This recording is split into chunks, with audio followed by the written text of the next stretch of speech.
Appreciate everybody's time and opportunity, to speak to you today.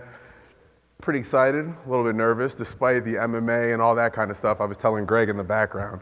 Very much feels like I'm kind of getting ready for a fight. You're backstage, you're waiting, you're kind of pacing.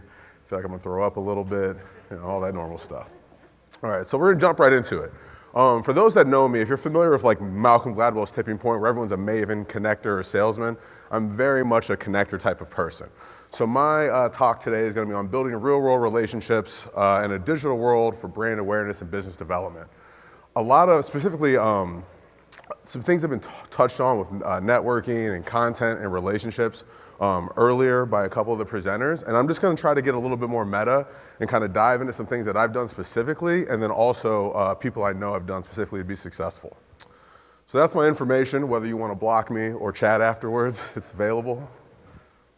You'll see actually, and this will kind of tune into the part, I've been working on my own agency for about 2.5 years, but I recently took on an opportunity to become the marketing director of a co-working facility called Cultivated Synergy, which I was able to kind of leverage and use my agency to help build and build their brand. So that explains the two hats, if you will. Now I'm sure you're wondering overall, there's the MMA stuff and this and that, but why is this guy up here? And who really is he? So Joe Manz has been getting on me. First of all, I was really late to give him my slides, really late. But he's been on me, so I figured I'd tell my story here. I'm gonna go for 3 minutes or less. I'm gonna take a deep breath, and here we go. But first, my presentation is not well curated. It's not well designed. Don't look at that as an impact of my agency, please. My partner made me put that in there. All right, so my life story. I'm originally from Kent, Ohio, which is the same city as Kent State University. Grew up a football, wrestling, track kid. Kent's a drinking town with a football problem.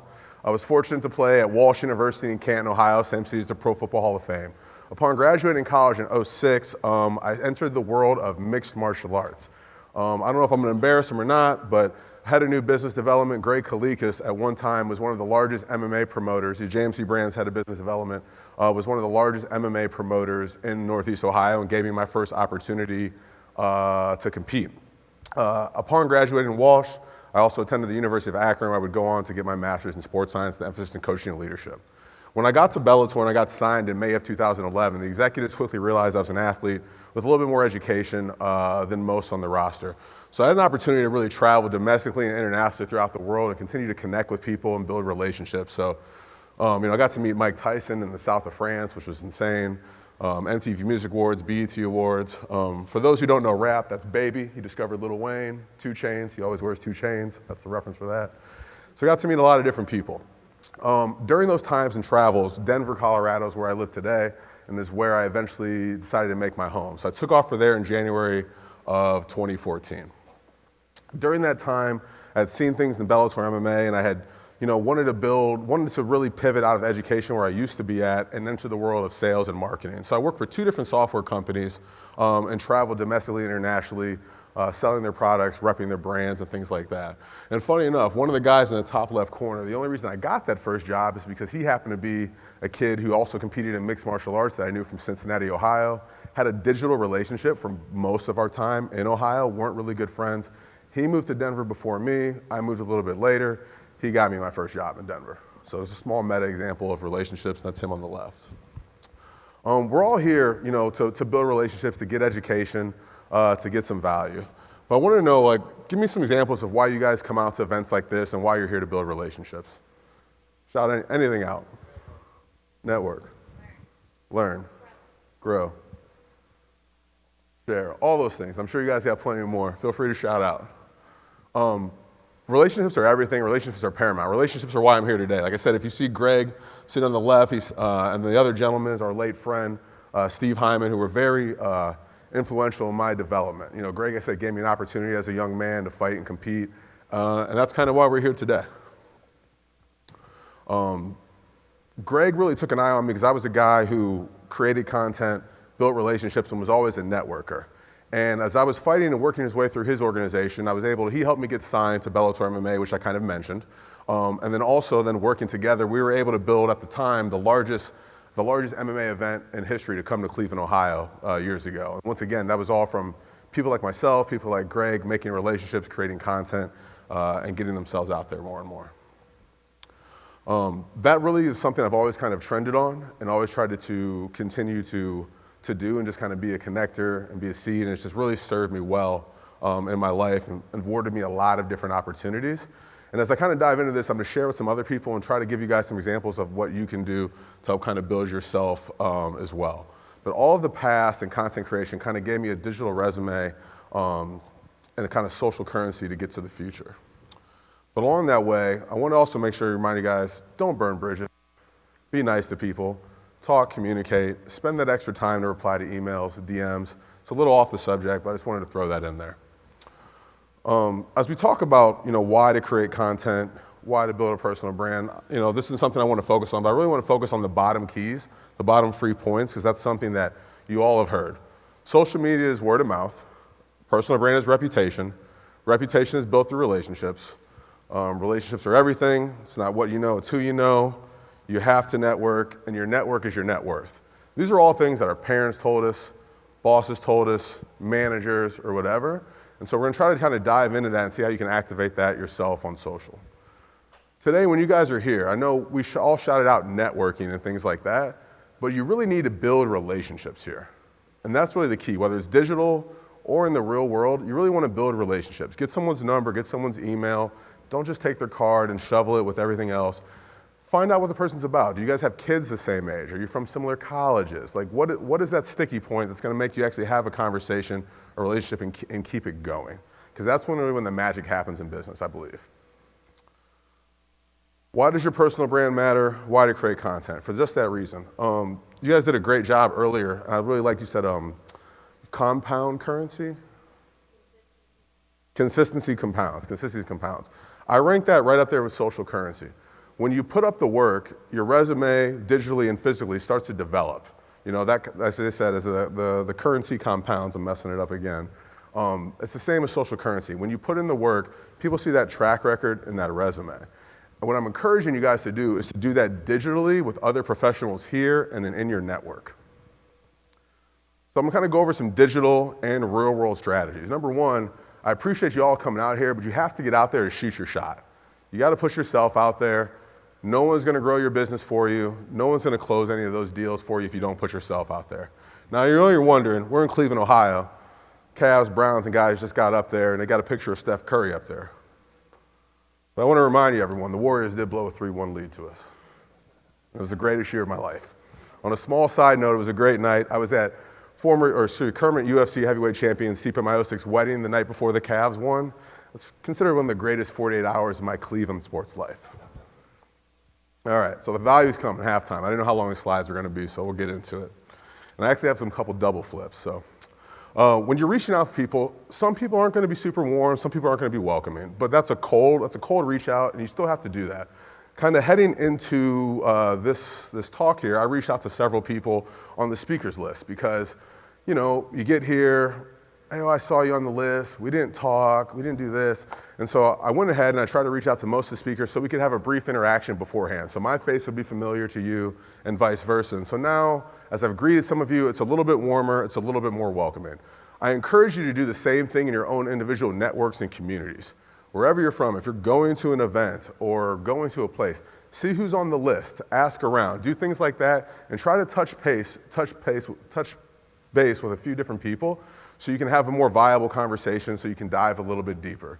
Strongly encourage that. Kind of go with LinkedIn to kind of start. Raise your hands if you've talked to someone, whether it's an opportunity or something where you've reached out and said, are you real friends with them or are you just LinkedIn friends with them? Who's got people that are just LinkedIn friends? How many of us have connections? We're like, I'm never going to talk to this person, but they're here and I'm stacking my numbers and this and that. I encourage you to reach out, ask them something, to see what kind of sparks. Don't dive in with your sales pitch, but just take an opportunity to really get to know them, ask them something, find something individual about on their bio, do something somewhat in that nature. These are 2 articles, and I'll kind of dive into them that I'm a big believer in, when it comes to hacking attention, building relationships, and things like that, and that's what we'll kind of dive into. The DM, who's on Instagram, first of all?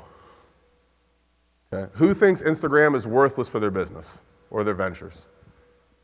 Oh, come on, not all of you are on Instagram, and I don't see a lot of hands up. But we'll dive into it. Rule number one on Instagram. Instagram can be a little bit more personal. As you're engaging with people, as you go to DM, that is just like giving them an email or a knock on the door, but don't be a creep. Think about sending it professionally just as you would an email or any other introduction. What I'm gonna kind of dive into is some people that I've reached out to digitally and how that's paid off to come full circle. The first one, my friend Hannah, blockchain enthusiast, works in tech in Denver, produces a lot of conferences and events, and is a very sought after professional in the community. I reached out to her a long time ago because I saw what she was doing in music, and I was at the time working with some different artists and different creatives. So, reached out, asked her about herself, told her I had some projects for her and things of that nature. And she's ended up becoming one of the best hires that I've ever made. To get real meta and real transparent, the JMC Brands website, she did the copywriting for. Another one of my people did the design for. The place Cultivated Synergy I'm now working at, she recommended me to go there to go try yoga. And just a lot of good things happen just from that simple reach out and just building that relationship. That's a definite win. Now she just moved to Denver. Internet friends are becoming real friends. That's Little Man ice cream. It's very overpriced, but you have to have it when you're in Denver. Secondly, I'm going to dive into, this is on here next to me, you're going to see my friend Ramon Claudio, aka Hot Barber on Instagram, if you will. Ramon is what you would consider a celebrity barber. I met Ramon in 2011 or 12. I had just had a fight in Atlantic City, New Jersey. I was fighting the second round of a $100,000 tournament, in which if I would have won the tournament, I would have been awarded an additional $35,000. Now, I went to Walsh University in Canton, Ohio, so I had plenty of student loans and needed to get those getting rid of. I lost that fight because the gentleman at the time, I won't say gentleman, that's a bad word, he was a very nasty Russian man, but he held my hair and kept kneeing me in the face, and I couldn't get my head out, and the ref didn't stop it, and so they called the fight. I'm a bit of an overreactor, so I shaved my head 2 days later. At the time, I had long hair down to here. I was like, this cost me a lot of money. I wanted to move on. Cody Garbrandt at the time is a kid who's from Tuscarawas County in Ohio, down in the sticks, if you will, if you guys know that down there, who was an up-and-coming fighter and told me, hey, man, I'm training up in Cleveland with you now. You got to go see this barber, Ramon. And Cody, as a 19, 20-year-old kid, him and Ramon had a digital relationship they began working on together, creating content, going to events, and doing things back and forth and always supporting one another. Cody would eventually go on to level up and get himself in the UFC. Around that same time, Ramon began meeting people. The people you see below, obviously that's Stipe Miocic, UFC heavyweight champ, Cleveland-born kid. Cody there getting cut as well. But Ramon started to make relationships, create content, travel, do things like that, and began cutting more and more famous celebrity people. The guy on the left, that's Tyron Woodley, UFC champion. Marcus Marinelli, a Cleveland area coach, one of the biggest MMA coaches in MMA. And that's with my guys when we were in Pittsburgh. I was with some Denver people after I had moved. He came back and to cut all of them. But new audiences and new exposure is what happened because he put himself out there and began engaging with people and interacting and things like that. And what I'm saying is, Ramon's a barber here in Cleveland who has a lot less education and only one niche product compared to the rest of you. So I'm challenging you to go out and kind of take some of those lessons and do the same thing and apply that to your own areas of business and life. Create content, tell stories, podcasts, things of that nature. He also, additionally, began to venture out. He began experimenting with photography. Now, it wasn't his main thing, but he put something new in his tool bag. That way he had a new reason to reach out, engage, and interact with people. That's my parents and my uncle at my 30th birthday party, not so many years ago. And that's me in North Carolina when I flew him down to a fight to kind of go backstage and document that travel. At the time, that's when I used to fight at 185 pounds, which is about 65 pounds less than now. So I'm staring at the refrigerator very hungrily. But I say, cross-pollinate and build brand awareness. Just because someone on LinkedIn or Instagram isn't in your exact field, I highly recommend you still reach out, create a conversation, chat with them, and see what can develop. See what conversations can be had, see who's in their network, and vice versa.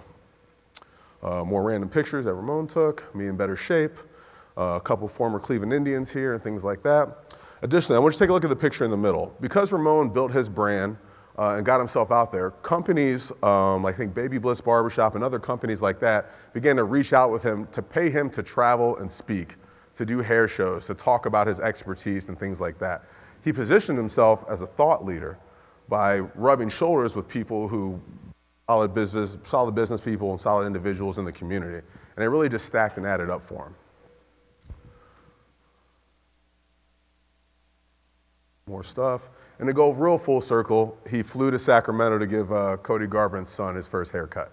So think about that. And I know that's a weird kind of thing, but they've developed content and a relationship over 6-7 years to go full circle where people see him cutting Cody's hair at 19, 20 years old to him now cutting his son's hair, as a newborn 6-7 years later. And what I'm saying is all of your businesses and your careers can grow in that same fashion by working together. And you can kind of show that evolution, that change through content online, et cetera. All right. Another thing that happened, who's familiar with Machine Gun Kelly, Cleveland rapper? Thank you. So if you're in the beginning of the last song, they came out to a remix version of Till I Die.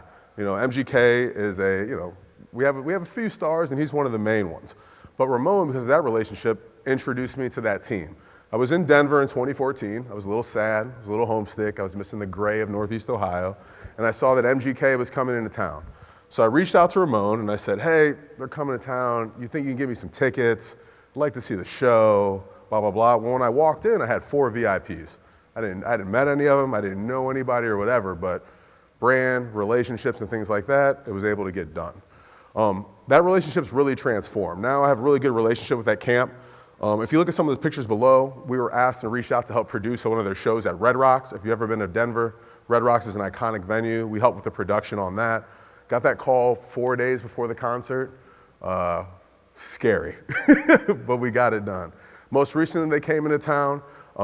Those of you who are entrepreneurs and busy, I'm sure you have stress and anxiety. A while ago, I got into yoga. They saw that I was into yoga. They reached out to me. We did a yoga session at the Fillmore, which is a pretty iconic theater in Denver. And that's MGK stretching out. Really interesting. And also to go full circle metal back, Hannah's the person who introduced me and told me to go to yoga. And the person teaching the class and the instruction, teaching MGK and those guys, she worked out of the facility that has now hired me and my team to fulfill their marketing. I really got to build a relationship and connect with Amanda because I wanted to learn more about her yoga practice and what she wanted to do, help her build a YouTube channel, help her get herself out there. We began just to build a relationship and talk, and I just be able to give her value, and things just kind of funneled up. But like I said, it's been a great opportunity that really came through content and relationships. And again, I'm just trying to give you guys some real world examples that I want you to apply to yourself. Additionally, you're not going to meet always mega stars, from DMs or LinkedIn. But these 2 young men right here are a combined age that are probably less of many of us in the room. They're truly young content creators in Denver that have created a lot of the photos and videos that you've seen of MGK and otherwise. They're people who engaged to me and reached out to me. They were mostly shooting rap videos. As Clum Creative mentioned, you don't make a lot of money when you're shooting $50 rap videos sometimes. They were only kind of creating content locally for artists and things like that. They reached out to me. I let them know what I was trying to do in the agency I was looking to build, and again, gave them some internship opportunities. The gentleman they're standing with is Ryan Harris, who's a former Notre Dame alum, Super Bowl 50 Denver Bronco winner, and now retired sports analyst, who we create some content for and help him out now. He's traveling and doing a lot of things, and just because they reached out, and although they saw me with MGK and saw me with hip hop people, their brands and their skill sets now get to touch a lot of other areas and markets simply because they put themselves out there. I'm gonna jump to LinkedIn now. Hacking attention on LinkedIn. On a side note, doesn't that look like Tom Brady in The Mask? A little bit, right, in the eyes? I thought so. Be genuine, be genuinely curious. Apologize if there's any typos in here too. Connect with people that you would actually want to connect and speak with, Take the time to look at their profile, consume their content, and have a good understanding of what they've done or where they've been. Try to be short and direct, because I know some of you, when people reach out to you on LinkedIn, are like, what's this person want from me? I don't have time for this. So try to be short, direct, and concise. And then what I think is really important is make plans to hear their voice or see their eyes, which means be in front of them, get on a video call, have a coffee meeting or whatever, but do something to engage real connection. You guys familiar with Tim Denning, viral blogger? Anybody follow him? No? Maybe he's not as big as I thought. Tim Denning's a guy who he's made his way for blogging. He's considered a viral blogger and done a lot of good things. And I just saw kind of what he was up to, and I just reached out to send him a nice message, and it kind of beginning of building a relationship. And he's a guy I'm going to be able to have on a podcast soon because of that. And in his space, he's a pretty well-known guy who's kind of a hard to get, if you will. I have other ideas I want to do, especially having a branding agency. I kind of dream of maybe only working with dogs one day, just like Instagram dogs. having a pet agency maybe. So I reached out to someone high up with Kong and just said, hey, building a podcast, would love to have you on there. And she gave me an answer. Obviously, they have a certain way about doing things, and so she couldn't commit to the interview. But my dog's got free toys now, at least. So that's the thing. What I'm saying is, you're going to get a yes, you're going to get some no's, but you can get to the top of things by just having organic reach outs. There's the duplicate slide I mentioned. Additionally, I'm sure many of you are familiar with Gary Vee. His sister company is the Gallery Media Group, and they have a podcast called the CMO Podcast. Former Procter & Gamble CMO, Jim Stengel, runs that podcast. And I listened a while ago, and I really liked the podcast that he had with the CMO from Chase Bank. And I listened to it intently, and I saw that she was a big Patriots fan. And I thought to myself, who do I know there? Well, one of my college friends, who I also worked with at the University of Akron, who's a Canton, Ohio kid, happens to be the tight ends coach for the Patriots. And I've got tickets to the season to any game I want to go to. So I was like, I'm going to shoot my shot and tweet at her and see if I can take her to a game. And if my life falls apart, maybe I can work at Chase one day. And she directed me, said, hey, email me somebody. We could definitely do a content piece. I don't know if I'm the right person. But that's the way I went out with it, just tweeting at her, and she got back to me. Additionally, going back to Gary Vee, if you guys, anyone listen to the podcast and the 4Ds, the 4 digital deep dives, he does a one day intensive where he consults with people. They go through his whole system. He talks to them about a variety of stuff. I listened one day and I saw a pretty prominent law group that I knew of in Denver was on the podcast. So I listened to that, got some information, reached out to him and asked if I could speak with him. And he chimed back. And the reason I think that's important is because it's content for me. It's a new relationship. Maybe I'll need him as an attorney one day. But it's a new relationship. He's got a bit of a name. And also, he probably can't afford Gary Vee, but I hope he can afford me. So that's kind of a back end thing that can kind of happen when you begin a relationship, is that you might just run into business because you're there at the right place at the right time. Same thing with reaching out for more music opportunities with Live Nation brand directors and things of that nature. So next I want to touch on real world reversal opportunities. As I kind of touched on, like coming before this talk, reach out in advance for content opportunities to people that are going to be at events. Ask if you can take 5 minutes, do an Instagram live, do a thing on LinkedIn. As I've been sitting here and watching you guys, I've been trying to take pictures, post it on LinkedIn to share and engage. So even if we don't get to talk a lot, maybe I get a picture of you and it's on stage and you'll see that and we'll be able to have a conversation later. It's just kind of the way it is. Create content at the event. And ask people how you can deliver it to them. If you get a good picture of someone at this event, talk to them and ask them how you can give it to them. Be the hub or create the hub. Additionally, leverage your personal brand. Some of you might feel like, I don't have anything to talk about, I'm boring, I'm this, I'm that. You have something. You have something that you can share. When I first got to Denver, Colorado, I didn't know anything, but I was just an Ohio guy. And I wore Ohio State shirts every day, I wore Cleveland stuff every day, and I just put myself out there. At the beginning of it, I was trying to get my agency going. I saw that there was a couple different Ohio, Colorado networking groups and things like that. So what I began doing is starting to host parties. Back in the good old days when we had Braun, I'd host Cavs parties. And then the Browns backer group started to grow. And then we started hosting parties for them and creating content and building relationships and things of that nature. And I just used what I had. In the beginning, that's what helped me get clients. Also, make friends with people who work on brands or in businesses that you're interested in. This is a very large coffee kind of co-working space in Denver called Improper City. One side of it's a big rock climbing gym. The other side is a freestanding coffee bar and bar. And you work there for free. They don't, I'm sure a lot of you work in coffee shops off and on. They don't stress you about paying for this or paying for that. It's very much like a co-working center. And I work there all the time. Over time, I got to know their people, their personnel, and things like that. And eventually, the marketing director just asked me if I would shoot photography at her birthday party, which I did. Did that for free, just as a favor. And she posted the content. She put some stuff out there.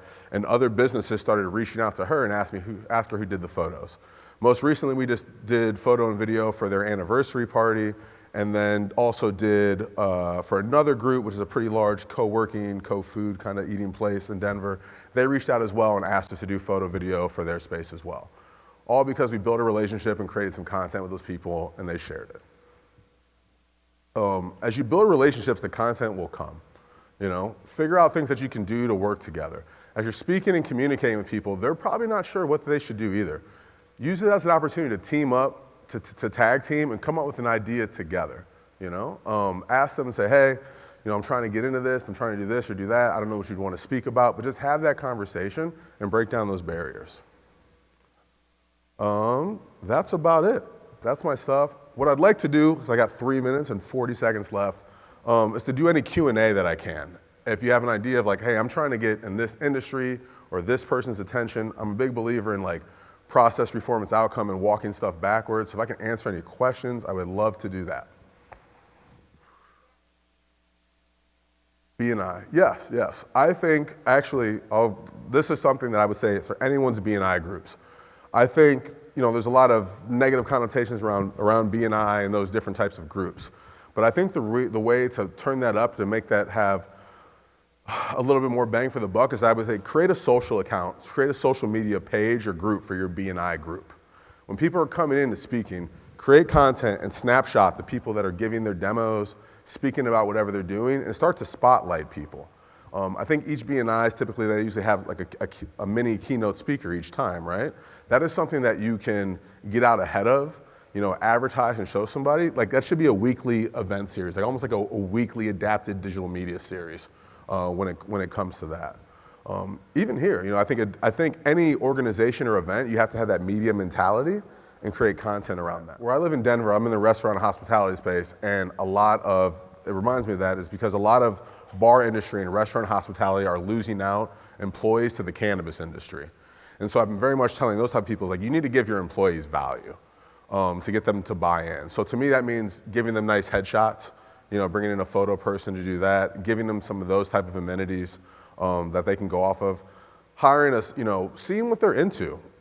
They might have side businesses, they might have side projects or things like that, but just really getting to know them if you want them to buy into their brand and really trying to reverse engineer the fact that, like, mentally, I think you have to have the mentality like you work for them. What's going to make them happy? What's going to make them buy in? So that's going to be increased conversation and things of that nature. But I really think on the personal branding front for companies, your employees, or who are obviously your kind of your first fold into your business, I think you need to give them value. Like if I had a sales company, all of my sales guys would be podcasting, biz dev, creating content and things like that and putting themselves out there. I highly recommend that in general. Anybody else? 20 seconds. Gretchen. All right, well, I appreciate you guys. Thanks for the time. All right, that was awesome. Thank you.